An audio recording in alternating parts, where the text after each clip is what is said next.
La Révolution s'est imposée en s'accaparant le pouvoir spirituel. La Révolution fut pourtant soutenue par des clercs appelés les curés rouges.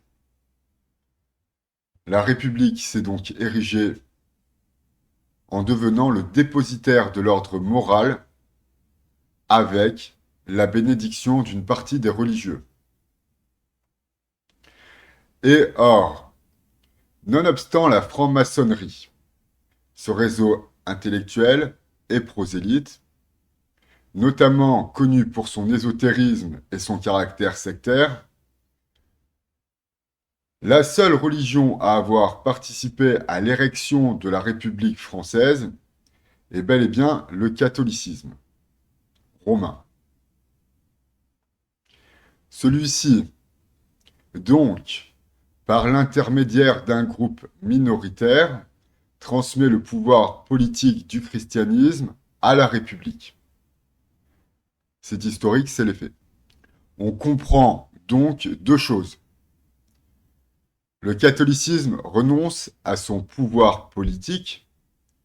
La République devient le régime politique en lieu et place de la monarchie appelée l'Ancien Régime. Il existe une histoire complexe et intéressante à propos de la fondation du pays qui est le nôtre, dont la liberté de penser est un des événements les plus intéressants concernant le sujet que nous traitons aujourd'hui, la place de la religion dans la République.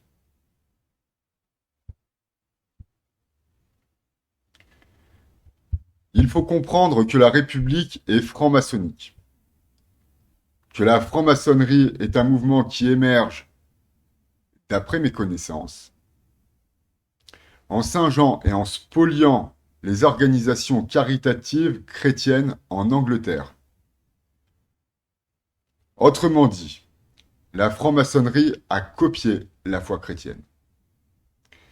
Et si l'on sait que les curés rouges ont soutenu la Révolution, c'est qu'une partie du clergé soutient la vision politique de la franc-maçonnerie. On peut donc en conclure que les chrétiens soutiennent le système parlementaire que nous connaissons.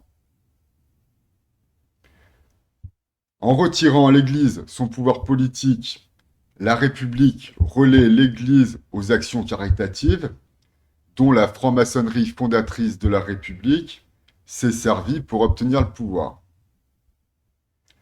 De manière logique, et comme le proclame la loi de 1905, la République peut considérer la religion comme une association.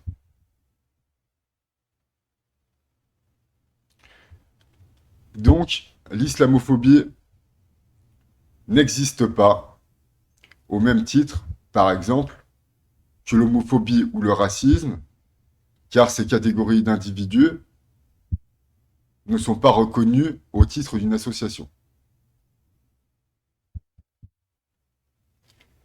Les actes anti-musulmans et anti-chrétiens existent. Ils sont l'œuvre de deux factions politiques illégales, puisqu'en République, et ceci est sine qua non, la religion n'a pas de caractère politique. Quelle est la place de la religion en République? Quelle est la place de la religion en République? Sa place est dans le milieu associatif caritatif. On peut également enseigner en histoire l'histoire de la religion et l'histoire politique de la religion.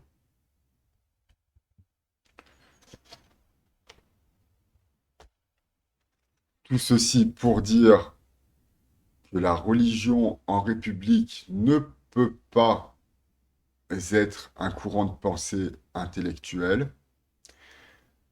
Comme je l'ai dit auparavant, l'islamophobie ne peut pas être conçue. Les gens qui parlent d'islamophobie ne sont pas républicains, car, car la République ne reconnaît pas l'islam comme un caractère, mais comme une association. Qui sait de quoi demain sera fait?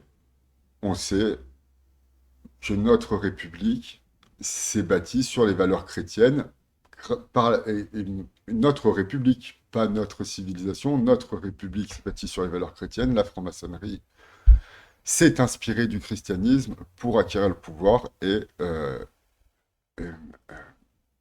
l'Église catholique a cédé son pouvoir politique à la République.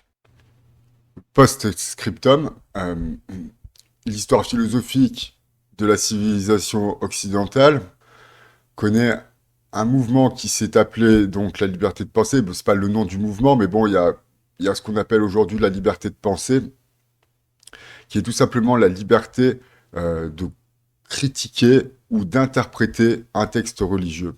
Auparavant, avant l'émergence de cette pensée, les seules personnes autorisées à interpréter ou à comprendre un texte religieux et à enseigner le texte religieux de quelque religion que ce soit, mais en l'occurrence les textes religieux chrétiens, étaient les clercs. Aujourd'hui, si je le voulais, je pourrais prendre un texte de la Bible ou de n'importe quelle religion et le commenter, ce qui était impossible auparavant.